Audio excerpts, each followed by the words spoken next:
you have some difficult decisions to make. Very. And the worst day, and I told the kids this, relatively speaking, we're all blessed. Like, I'm blessed with what I'm able to do. But my worst day of the year is the day we cut kids. Welcome to the Focal Flip Podcast. Every week we take a deep dive into the mystery and stigma behind mental health and explore real-life stories of struggle and triumph. We aim to educate and encourage others as we bring together a diverse group of guests. From the streets to sanctuaries, classrooms to boardrooms, mental health does not discriminate, neither do we. Prepare to laugh, prepare to cry, prepare to be changed. Let's get into it. All right. Hey, everybody. Welcome back to the Focal Flip Podcast. I'm your host, Mike. And today I've got a familiar face back with us. Brent Sowder, how are you? Doing great. Thanks for having me. No problem. I'm glad you're back. Oh, I'm excited. I'm glad you're back. Let's get that Focal Flip. Get that Focal Flip. Yeah. Yeah. These are our mugs that will be coming out in the future. Love it. Yeah. So that's yours to keep, my friend. Oh, wow. Yeah. Appreciate it. No problem, man. Glad you're back. We did 2 parts. Yeah. Didn't we? Basically like 2 episodes. That was awesome when you came out. I learned so much about you. Today, I wanted to get into the fact that, all right, we're through summer. Year 1 for you is over. And for those who don't remember, Brent Sowder is the head coach, the head varsity boys basketball coach at Campbell County High School.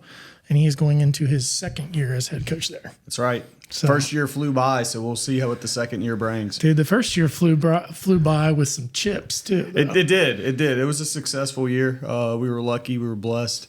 I won't say we were lucky because the kids worked hard, but we were definitely blessed with some success. Yeah, that's great. So, I really appreciate our previous episodes when you kind of gave us a little inside look into that experience. Oh, yeah. You know? It was a trip. It was a trip. Yeah. So it was awesome. We've had the summer go by. School started. How's school going for the start? It's going great. I mean, good start. First quarter's done. We're heading into fall break now, so it's been a good start to the school year at old Campbell County. Yeah, that's awesome. You lost a lot of weight. Yeah, I probably have lost about 25 pounds since we last talked. So, that's incredible. Yeah, so just been running. I got addicted to running. Like we've talked about it before. You get competitive with something, and so I got competitive, not with myself with running, not necessarily competitive against anybody else, but just like, all right. You started pushing yourself. Yeah. What was it that motivated you? Like I think the difficulty of it. Like I just wanted to like look at something like, all right, that was really hard for you. You don't enjoy it. Can you overcome it and get to where you actually are in a spot where you're like enjoying it? And I was able to get to that spot because back in May, the first mile was just, torture. And then like now I'm up to like doing 10K. I did 10 miles once, goal being a half marathon at some point. So that's my goal. Yeah. It is. We were just chatting about that. Yeah, that's awesome. Yeah. I think it's a good goal, and you reach that goal, then, So what was it to make you do it? And then what motivates you after that? The first time's going to be tough. Yeah. Second time, third time, as you're starting what was it that really You know what it was, honestly? Got you fired up, got your rocks off, whatever you call it. This is incredibly vain, what I'm about to say, but I stepped on the scale. And I guess not vain because it's your health too, but I stepped on the scale and like, I've never been at that weight before. So what are we gonna do to fix this? And so pretty goal-oriented person. So I was like, all right, we're gonna try to get to 1 blah, blah, blah. Good for you. And so far, so good. So. All right, so let's try. This will be a perfect transition, actually. Congrats on that. You looked great. Thank as soon as you walked in, I'm like, yeah, let's go. I appreciate that. I started gaining a little bit, and then I started going to the gym and started exercising.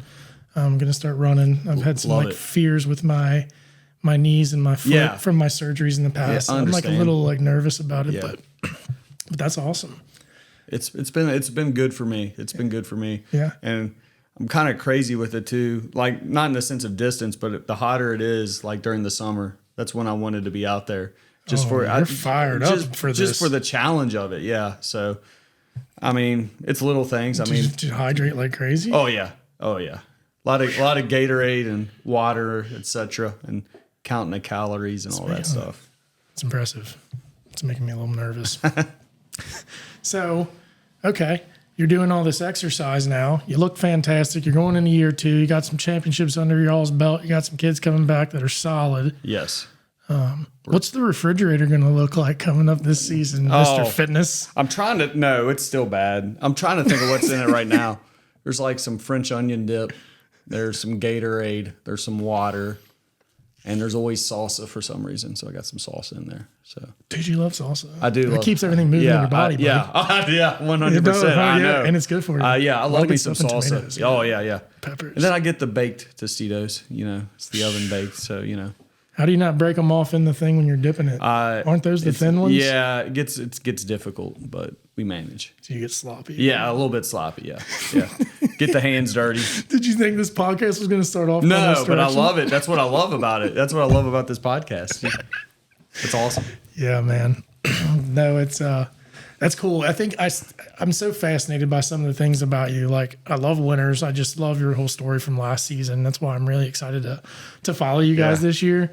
I felt like I was just kind of really been quiet on the scene, just kind of seeing what's going on with hoops. But here we are. Yeah, in mid-October, it's back. Yeah, we're going back at it. That's what I told the guys. I was like, it's here. Time to write a new story. Oh, it's great. Tell me about that now. Like, what does this process look like now? Well, right now, this is a good thing. A lot of our guys play like fall sports. We got a lot of guys playing football. We got a lot of guys playing soccer. So it's just been awesome seeing them compete. They're staying in that competitive mode. And we've had a lot of guys working out with us since July. So we got a strength and conditioning coach that I think's done a marvelous job. We've been getting after it in the gym. And just really kind of just working on skill stuff to kind of get better, get conditioned, get ready to go. Because once tryouts happen, once that's over, it's for real. And like we got a big undertaking, so we'll see how it goes. Yeah, I know you're not crazy about rankings and stuff. I'm not. I know you're not, but I haven't even looked at them to be honest. But I would assume preseason that you guys would be up there in that top 2 or 3. Yeah, we are. I would say. I mean, I don't know. Have you seen it? We don't even have to talk about it. Well, we want to. So the one ranking I did see had us 3rd preseason in the 10th region with GRC 1, Montgomery County at 2. Moco. Yeah, so they're 1-2, deservedly so. I mean, they brought in some nice pieces. They're going to be a very good team. So yeah. But I mean, this time last year we were 7th, so that's why I don't take any stock into preseason rankings. I mean, it's good if it gets kids motivated. And it used to get me fired up. Like, can you believe that they have blah, blah. But none of it matters. Like, what matters is at the end, like, where are you at the end? Because nobody's going to be like, can't give you this region trophy. You were too low on the preseason rankings. I know, man. It's so fun, though. It's fun it is. It's good. fun for it's us. fun to talk about. Yeah, it's just a good conversation starter. It's bringing some awareness of, like, I like ranking, like, I don't like ranking kids, but getting some awareness like, hey, these kids are here. You may want to go watch them play. Like, these are good players. So from that sense of it, I get it. But other than that, like, I try not to get motivated by like negative connotations and hatred. I'm like, I want to be motivated by the people that support me. Yes, so sir. I fail at that sometimes. I know Walker talks about that too. Like, he's like, Mike, you know not to talk about them preseason rankings. I don't like those rankings. Yeah, exactly. So, and I think most coaches are like that. Yeah. I think that, they'll say that and they'll be like that. Internally, we have our own little motivation, our little edge. Yeah. Because that's just what we are. 100%. We're competitors. For sure. So, all right. So tell me, okay. So football season's going to wrap up. Let's go into just our mental health pieces and kind of into this planning leadership type stuff. I want to talk about some of the difficult things that happen when you go into basketball season with, say, tryouts. Yeah. So can I get? Let's do it. Because I want to. You know what I'm going to ask you probably. Let's get into it. Yeah. Because I'm going to ask you like about the cutting process. Yeah. And like what that. So let's get into the tryouts and let's talk about what that looks like, and then talk about kind of the mental challenge that it is for you as a leader. Yeah. And as a coach. So what the tryouts look like is like the way we try to design it. I'm not saying we're right or whether we're right or wrong, but the way I'm sure everybody does this, you put the kids in a chance and an opportunity to display what they can do, or like to show what they can do, like what skills they have. We'll do ball handling drills. We'll do small-sided games, little 3-on-3, and then we'll full-on play. And then that gives them a chance to demonstrate what they can do, what they can't do. It's our job to evaluate that. And basketball is different. Like football, you got 11 guys on each side of the ball, and then you have you got to sub a lot in football. I mean, people get tired, all those things. And like basketball, it's like 5 guys, and you'll sub and all that, but you can only keep so many because at the end of the day, it's only 5 guys on the court at a time. So it's a very difficult sport to make a team and to get playing time on a team. It takes a lot of hard work, dedication, talent, things like that. So you have some difficult decisions to make. Very. And the worst day, and I told the kids this, relatively speaking, we're all blessed. Like I'm blessed with what I'm able to do, but my worst day of the year is the day we cut kids. Because what I would really love to do... That's probably common for coaches. Yeah, yeah, because we're in it to help kids grow. Yeah. And like there's sometimes kids like 8th grade, like 6th, 7th, 8th grade, freshman year, it's just your grade. Now JV and varsity, it's everybody. It's every grade. Yeah. So there's a lot for yourself. Yeah. And so it becomes a difficult thing because like sometimes I'm the first adversity that they hit, like in sports. Yeah, that first kind of wall. Yeah. So shoot. It's something I don't take lightly. And what I would love to do, what I would really love to do is once tryouts are over, like, all right, check the office tomorrow and see if you made it. But when those kids give everything they have, I feel like they deserve a one-on-one conversation. So you have to have some difficult conversations, and it's a really difficult, tough thing for me because it's just you're that wall, like, and you're introducing adversity into their lives. So but for you have pretty good empathy and compassion for it. Yeah, 100%. Because this is going to come as a surprise to a lot of people that see me, but I'm not an elite athlete. No, but I like so surprised. Yeah, man. right. Yeah, you look. I know. You come in here all chiseled up now, big fella. Yeah, specimen, right? No, but so I was that kid that wasn't quite good enough. I could shoot the basketball a little bit, but I couldn't play defense I couldn't guard a fence post. I mean, I can see that. So I wasn't able to. Yeah, absolutely. You would have lit me up. You would have lit me. I couldn't guard either. If Humphrey and Steiner and all them are looking right now, I couldn't guard either. But no, so like I had that moment that like, all right, that's as far as you're going. So for me to be that, like, I get where they're at, I get what they're feeling, and it's just something. What I've learned is like you have to be direct honesty. Like, this is where we see you're at. This is how we've evaluated you. This is, there's not going to be a place on the team. And it's a conversation I've had that conversation. I've been on both sides of it. It's not fun, but I made up my own mind that like I wanted to still be around the game. So you find other ways. So you either overcome it or work hard, try to come back next year, or you find other ways to be around the game that you love. Yeah. So here's a question I have for you. So when you have kids that, let's say, play other sports, and let's say the majority of the time in the off season, the preseason, that's not technically preseason, but there's workouts and conditioning. Yeah. Do those things go into those players' favor when it comes to tryouts versus the talented kids that weren't there for those? It depends on the situation, honestly. Is that a tougher question? It is, yeah.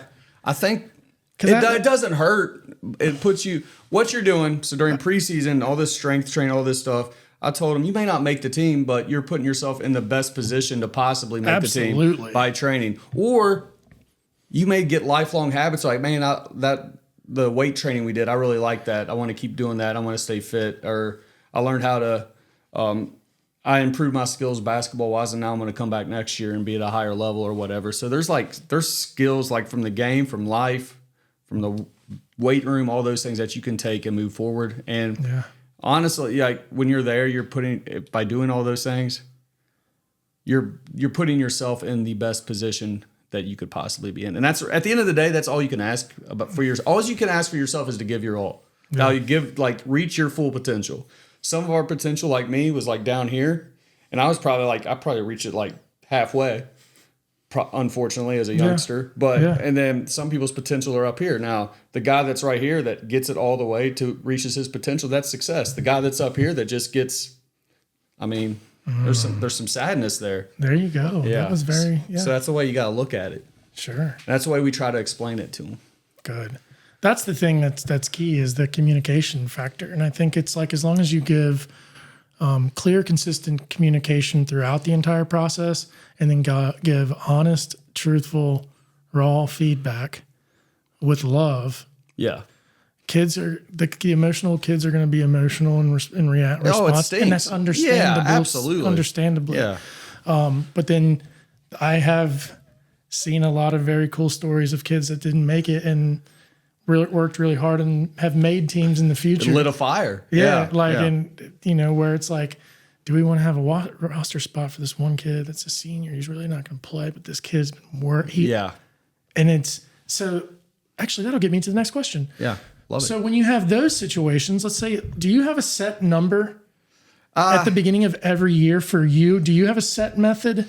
As far as the number that we're going to keep? On the roster. On the roster? Yeah. I mean, we generally don't want to keep over 20. It's generally between 17 and 19, honestly. Okay. With what... I mean, really, you're dictated by the number of sets of uniforms you have. So, it's in a lot of ways. So, something as simple as that. But, yeah, it's between... Because then you get into it. Are you really being mindful and are you being sensitive towards their time and valuing their time? If you keep somebody just to, like, keep them and you know they're not going to play and they're not going to get you reps of practice.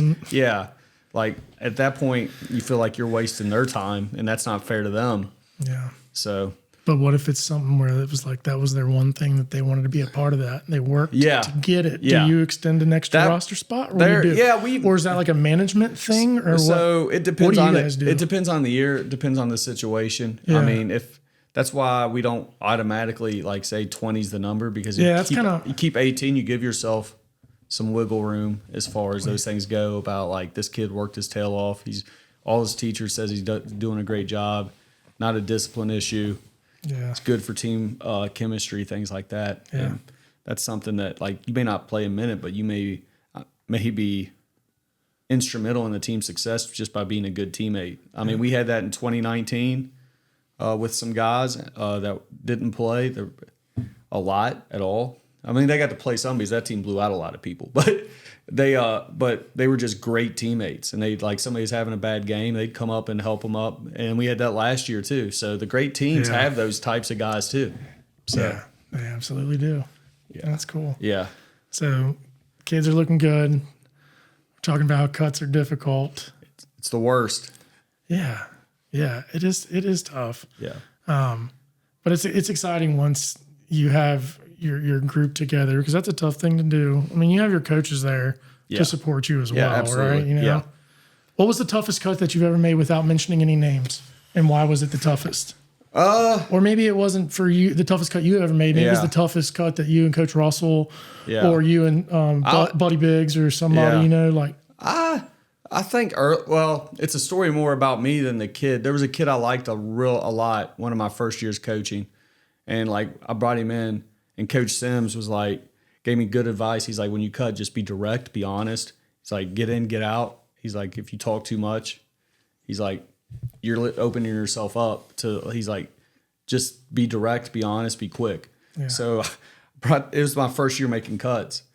And I brought the kid into the office, and I was so rambling and so nervous because I have a lot of faults in life, but I am like empathetic towards those types of kids that like, man, but there just wasn't a spot. And so we're talking, and I just kept talking. And at one point I was so bad at it that like the kid was like, so I made the team.